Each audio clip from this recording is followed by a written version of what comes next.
Hey y'all, Jeff here with Jeff's Cars and Garage, and welcome back to another video. And as you can see, I've kind of got a backdrop going on here.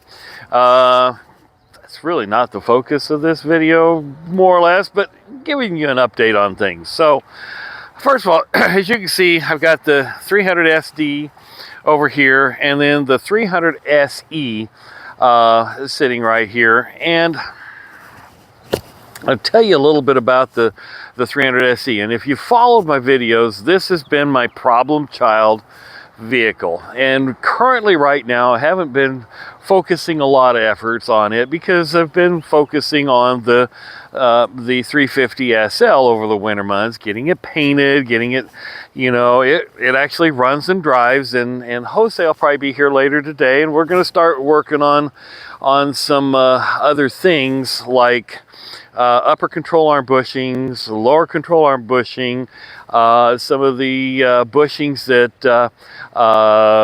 mount, body bushings and things like that. So we're actually going to be working on those, that part of it today.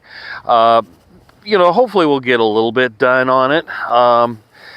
And then I've got another one of my other projects, which I really didn't think was a project, but I kind of determined that it is, and I'll share that with you here in a little bit. But be that as it may, the 300 SE is for sale, and I have it on Marketplace. And there was somebody, well, first of all, on Facebook Marketplace, I haven't gotten a lot of hits off of it, which invariably that's, times are tough, so cash is not going to be out there. But I think I was asking $3,450. I'm down to $3,200. But somebody inquired that, have I replaced the fuel accumulator? And the answer is no, because I didn't think it had one. When you get up into 1989, I didn't think it did. And Jose's been under the car. He's changed the fuel pump. We've done this. We've done that. We've done everything except change the fuel regular accumulator, if it even has one. According to Google, all my Google searches, it more than likely does, but it's separated from, in the 70s, they put it in the pack. You had your fuel pump, your fuel filter, and then you had your accumulator. Well, you get into the 80s in the W126, apparently it is separated away from those devices. So when Jose gets here today, that's one of the first things we're going to do is he's going to climb underneath there. We're going to look. I happen to actually have two of them. I bought them it was a box of stuff I bought at an auction from a European repair shop in Omaha a couple of years ago. I bought a bunch of stuff and books, and which were pretty much worthless, but the Mercedes stuff I bought, that happens to be the accumulator. So we're going to check that out. If that's the case, that's another video that car will actually run and drive. But I'm going to turn the camera around, and we're going to focus a little bit on what is this direction. As you see, I've got the 300. I've got the 300 SL out here, and it's been sitting outside. It's dirty, so I want to wash it off and clean it up and stuff like that. But have made a determination, because this car, and thank you to Ken at Mercedes Source, because one of the things that he mentions in one of his videos, and I had to go back on that, was that the engine in this is notorious for having a head gasket issue. And guess what, folks? I think I have that exact problem, because part of the reason of the hard start is because I'm getting coolant in one of the cylinders. Now, I haven't done a compression check on this, so I don't know which cylinder it is, but regardless, the head still has to come off. I want the car to look nice anyway. Now it's going to be a determination whether I pay somebody to do that, to replace the head gasket, or if I just kind of,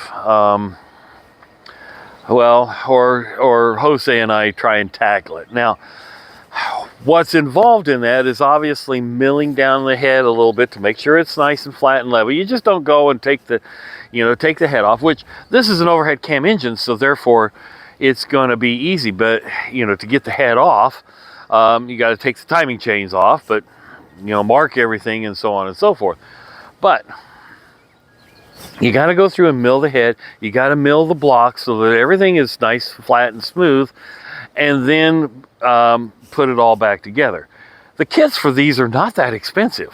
You can get it for, I think I found them, and they're aftermarket. They're not OEM Mercedes, but I think they're for around $80, $90, somewhere in that area.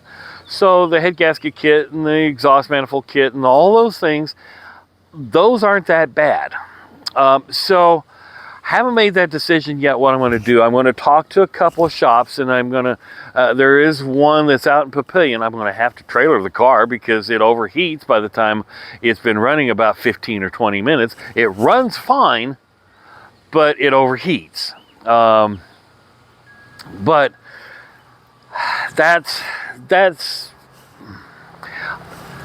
but Star Class Autos down in Papillion, they would be one, but the labor rates these days are getting ridiculously out of sight. There's a guy down here in Herman that doesn't mind tackling those.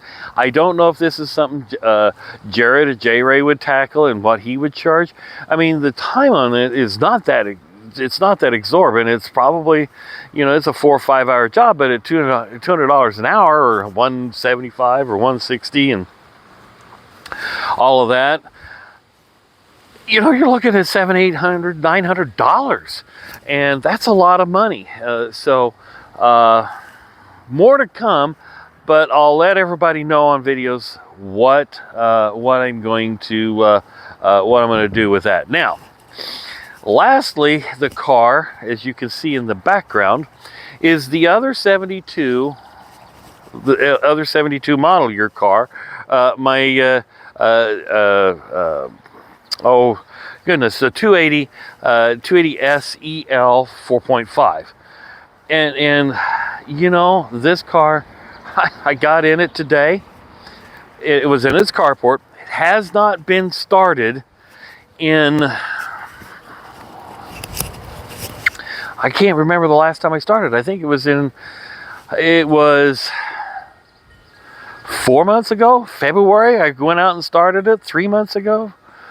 4 months ago, yeah, I think it was February. We had a little warm spell, and I went out and started it in the carport, let it run.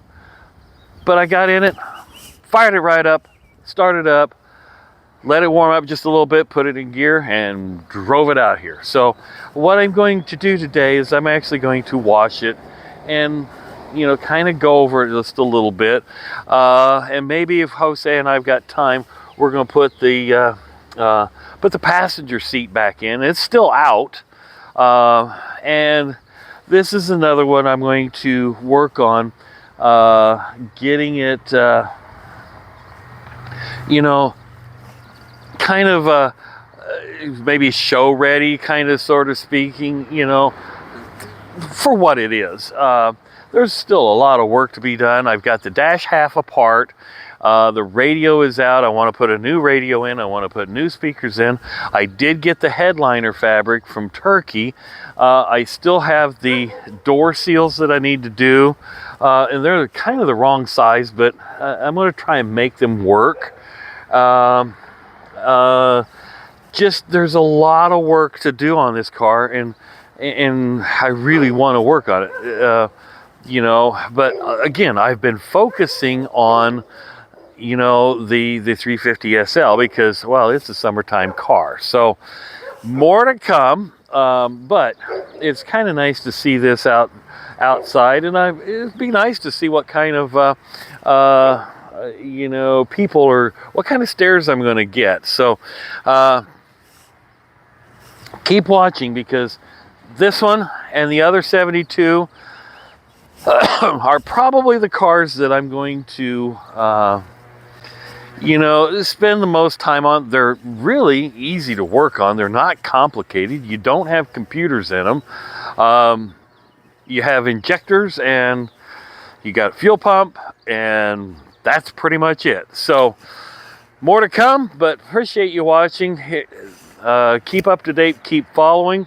I think I'm going to, when Jose gets here and we work on the 300 SE and get, if there is an accumulator, get that changed out.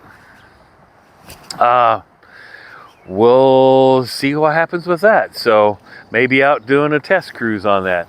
Anyway, folks, thanks for watching. Have a great day. And if you haven't if you haven't subscribed, hit subscribe. Share this with your friends.